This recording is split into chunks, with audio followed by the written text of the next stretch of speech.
그 사람이 사실은 여러분 인생의 가장 따뜻한 존재가 될 줄은 몰랐던 적이 있나요? 처음 그를 만났을 때 나는 마음속으로 단정 지었다. 이 남자는 내 딸과 맞지 않아. 너무 조용했고 눈을 잘 마주치지도 않았다. 가끔 딸이 없는 자리에서 그와 단둘이 남으면 어색한 침묵이 길게 흘렀다. 결혼 후 딸은 바빠졌다. 새로운 회사에 적응하느라 해외 출장도 잦았다. 집엔 자주 오지 못했고 나는 자연스레 사위와 얼굴을 마주하는 시간이 더 많아졌다. 처음엔 불편했다. 식탁을 마주 앉아 밥을 먹는 것도, 같이 마트에 가는 것도. 나는 늘 예의 있게 대했지만 마음속 거리감은 컸다. 그러던 어느 날 내가 갑자기 고열로 쓰러졌고 집에서 혼자 있던 나는 구급차조차 부르지 못했다. 그런 나를 병원에 데려가 준 사람은 의외로 사위였다. 그날 그는 나를 밤새 간호해 주었다. 약을 챙겨주고 물수건을 갈아주고 심지어 새벽에는 조용히 부엌에서 죽까지 끓여왔다. 괜찮으세요? 아, 너무 뜨거울지도 몰라요. 불 좀 식히고 드세요. 그제야 나는 처음으로 그가 이렇게 섬세한 사람이었는지 알게 됐다. 그동안 내가 보지 못했던 면이었다. 그날 이후 나는 조금씩 그를 다르게 보기 시작했다. 무뚝뚝한 줄만 알았던 그는 말은 적지만 행동으로 표현하는 사람이었다. 내가 혼잣말로 요즘 허리가 좀 뻐근하네 라고 말한 적이 있었는데 며칠 후 조용히 집 앞에 온열 허리벨트가 놓여 있었다. 택배 수신인은 장모님으로 되어 있었다. 이 사람 정말 내 말을 듣고 있었구나. 점점 그는 내게 딸보다 더 자주 연락하는 가족이 되었다. 딸은 바쁘다며 문자 답장도 하루 넘게 걸릴 때가 많았지만 그는 단 한 번도 괜찮으세요? 라는 인사를 잊지 않았다. 나는 그에게 고마운 마음을 가지게 되었다. 하지만 그 이상은 아니라고 생각했다. 그러던 어느 저녁 딸이 출장으로 장기간 자리를 비우게 되었고 나는 다시 혼자 살 준비를 하고 있었다. 그런데 그가 말했다. 장모님, 이번엔 제가 매일 저녁 챙겨 드릴게요. 혼자 계시면 또 아프실까봐. 나는 고개를 저었다. 괜찮아. 나 이제 잘 지낼 수 있어. 하지만 그는 집에 자주 들렀고 때로는 함께 저녁을 먹으며 이런저런 이야기를 나누기도 했다. 내가 어릴 적 즐겨 듣던 옛 노래를 그가 알고 있다는 걸 알았을 땐 우리는 동시에 웃었다. 어떻게 이 노래를 알아? 어릴 때 어머니가 자주 들으셨어요. 이 노래. 왠지 장모님 목소리랑 잘 어울리는 것 같아요. 내 마음 어딘가가 이상하게 따뜻해졌다. 시간이 지나면서 나는 나도 모르게 그를 기다리게 되었다. 그가 가져오는 커피 냄새. 그가 묻는 오늘은 좀 괜찮으셨어요? 라는 말. 그리고 그의 짧은 미소. 이제 나는 더 이상 그를 사위라는 단어로만 바라볼 수 없었다. 하지만 그런 마음은 그저 내 안에만 있어야 한다는 것도 알고 있었다. 그는 내 딸의 남편이었다. 그리고 나는 어머니였다. 감정은 늘 조용히 흘러야만 했다. 딸은 출장에서 돌아왔다. 오랜만에 만난 딸은 여전히 바빴고 피곤해 보였다. 나는 반가운 마음을 안고 저녁상을 차렸지만 식사 중에도 딸은 휴대폰을 내려놓지 않았다. 엄마, 이번 주도 또 나가야 할 것 같아. 출장이 하나 더 생겼어. 그래. 너 바쁜 거 이해해. 진우한테 밥 잘 챙겨줘. 엄마 요즘 요리 더 잘하시잖아. 그 말에 나는 잠시 멈칫했다. 진우는 내가 요리를 해줘서 고맙다고. 식사 후엔 늘 설거지를 도맡아 해주고 남은 반찬은 깔끔히 싸서 가져가곤 했다. 딸이 무심코 던진 말 한마디가 마음 어딘가에 잔잔하게 퍼졌다. 이 집에서 누굴 더 챙기고 누가 더 함께 시간을 보내는 걸까? 며칠 후 딸은 다시 출장길에 올랐고 집안에는 조용한 공기가 감돌았다. 진우는 여느 때처럼 조심스럽게 내게 전화를 걸었다. 장모님, 저녁 드셨어요? 아직. 반찬은 있는데 입맛이 좀 없어서. 그럼 제가 뭐 좀 사갈게요. 같이 먹어요. 그날 우리는 마주 앉아 조용한 식사를 했다. 진우는 딸과의 결혼 생활에 대해 조심스레 털어놓았다. 요즘엔 서로 대화가 줄었어요. 각자 너무 바쁘다 보니까. 그래도 너희는 아직 젊잖니? 다시 맞춰갈 수 있을 거야. 그러게요. 근데 가끔은 장모님이랑 얘기할 때가 더 편해요. 나는 대답을 하지 못했다. 그의 말이 기쁘면서도 미안했다. 나는 단지 엄마였고 장모였을 뿐이니까. 시간이 흐르며 진우는 내게 마음을 조금씩 더 열었다. 그는 외로움을 참는데 익숙한 사람이었다. 하지만 그의 사소한 표현에서 나는 그가 얼마나 다정한 사람인지 깨달았다.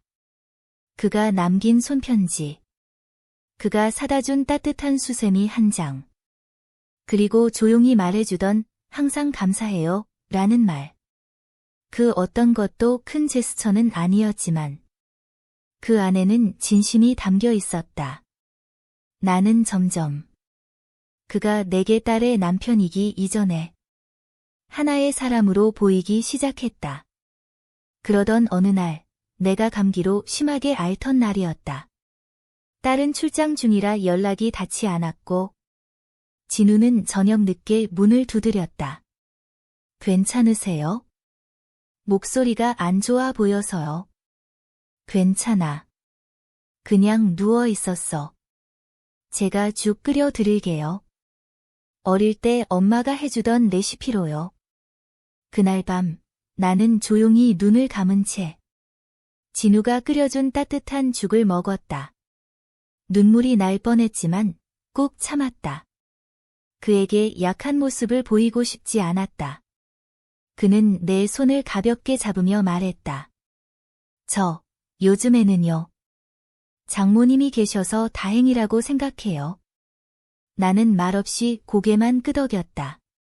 그날 이후로 우리는 매일 저녁 따뜻한 차를 나누는 사이가 되었다. 웃음도 말도 많지 않았지만 서로의 시간을 아껴주는 사람. 누군가의 가족으로 살아가는 일이 이렇게 마음을 나누는 일이구나. 나는 그를 통해 삶의 또 다른 따뜻한 장면을 배우고 있었다. 딸이 출장에서 돌아온 날, 집안엔 어색한 공기가 맴돌았다. 진우는 평소처럼 주방에서 조용히 식탁을 정리하고 있었고, 나는 딸과 나란히 앉아 있었지만 마음이 쉽게 놓이지 않았다. 엄마, 요즘 집이 조금 바뀐 느낌이야. 딸이 건넨 한마디에 나는 뜨끔했다. 무슨 말이야? 글쎄, 진우가 예전보다 더 자주 엄마한테 신경 쓰는 것 같아서. 나는 웃으며 넘기려 했지만 딸의 눈빛은 진지했다. 그녀는 내가 모르는 사이에도 무언가를 느끼고 있었던 것이다. 며칠 후, 딸은 조용히 내게 말을 꺼냈다. 엄마, 혹시 진우랑 무슨 일 있었어? 나는 잠시 말을 잃었다. 무슨 일이라고 할 것까진 없었지만 그와 나는 서로를 통해 위로받고 있었던 건 사실이었다. 그냥 내가 자주 없으니까 나도 좀 외롭고 그랬지. 진우가 따뜻하게 대해줘서 고마운 마음뿐이야. 그런데 그게 단지 고마움일까? 딸의 말은 날카로웠지만 따뜻했다. 그녀는 의심보다는 걱정을 품고 있었다. 그날 밤, 진우는 평소처럼 저녁을 챙겨주고는 조용히 말했다. 장모님, 요즘 어머니 얼굴에 그늘이 많아 보여요. 나는 그저 미소 지었지만 마음 한쪽은 무거웠다. 딸이 느끼고 있는 혼란도, 진우가 느끼는 복잡한 감정도 모두 나와 연결돼 있었기 때문이다. 그는 잠시 머뭇거리더니 말을 이었다. 저는 그냥 이 집이 따뜻해서 좋았어요. 출장 많은 아내 대신 장모님이 제 이야기를 들어주시니까. 그 말 한마디에 나는 벽이 무너지는 느낌을 받았다. 우리는 그저 서로 외로웠을 뿐이었다. 그 다음 날 나는 딸과 진우 둘 다를 불러 저녁 식사를 함께 했다. 오랜만에 셋이 함께한 식사. 딸은 조용했고 진우는 말이 없었다. 그러다 딸이 말했다. 우리 셋이서 이렇게 모인 게 얼마 만이지? 나는 조심스럽게 대답했다. 너희가 너무 바쁘니까. 나도 익숙해지려고 했지. 딸은 나를 보며 말했다. 엄마가 그동안 혼자 많이 지냈다는 걸 이제야 느껴. 진우가 대신 곁에 있어줘서 고마워. 그녀의 말은 의외였다. 나는 눈물이 날 뻔했지만 꾹 참았다. 그날 이후 진우는 전보다 더 조심스러워졌다. 이제는 매일 오던 저녁도 주 1, 2회로 줄였고 문자도 짧고 간단하게 바뀌었다. 나도 그의 배려를 느끼고 있었고 그저 감사한 마음으로 지켜보기로 했다. 하루는 마당에 피어있는 꽃을 보며 문득 생각이 났다. 진우가 처음 내게 커피를 건넨 날. 그 향이 마음을 따뜻하게 했던 그 순간. 그건 마음의 위로였지. 다른 게 아니었어. 그렇게 나는 내 마음도 정리해 가기 시작했다. 며칠 뒤, 딸이 주말에 하루 종일 집에 머물렀다. 함께 시장도 보고, 요리도 하고, 웃음도 많았다. 진우도 일찍 귀가해서 오랜만에 셋이 함께 시간을 보냈다. 식사 후, 딸이 말했다. 엄마, 우리 앞으로는 자주 올게. 이 집이 내가 너무 놓고 있었던 가족이었나 봐. 진우도 고개를 끄덕이며 말했다. 장모님 덕분에 제가 많이 배웠어요. 이젠 저도 좀 더 좋은 남편이 되려고 해요. 나는 조용히 두 사람을 바라보며 고개를 끄덕였다. 무언가 정리된 기분이었다. 복잡했던 마음, 애매했던 감정들. 모두 말이 아닌 진심으로 정리되어가는 시간이었다. 그날 밤, 나는 일기장에 이렇게 적었다. 나는 가족이란 말의 무게를 진우를 통해 다시 배웠다. 딸은 여전히 내 딸이고, 진우는 여전히 내 사위다. 하지만 우리는 모두 누군가의 사람으로서 위로받고 있었다. 이제는 조금은 알 것 같다. 서로의 자리를 지키며도 사람은 사람에게 따뜻한 존재가 될 수 있다는 것. 아침 햇살이 거실 바닥에 길게 내려앉아 있었다.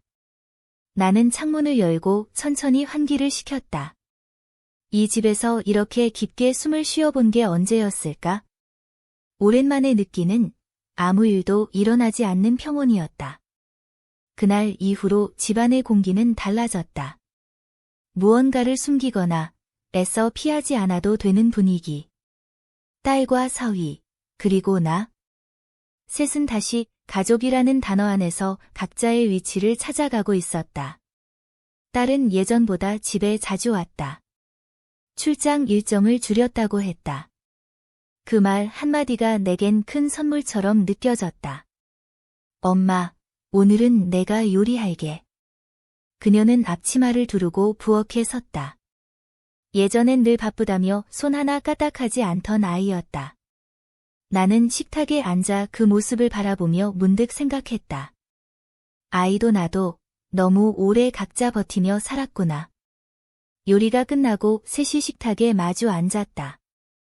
사소한 반찬, 소박한 국. 하지만 대화는 오래 이어졌다. 진우, 회사는 어때? 조금 여유가 생겼어요.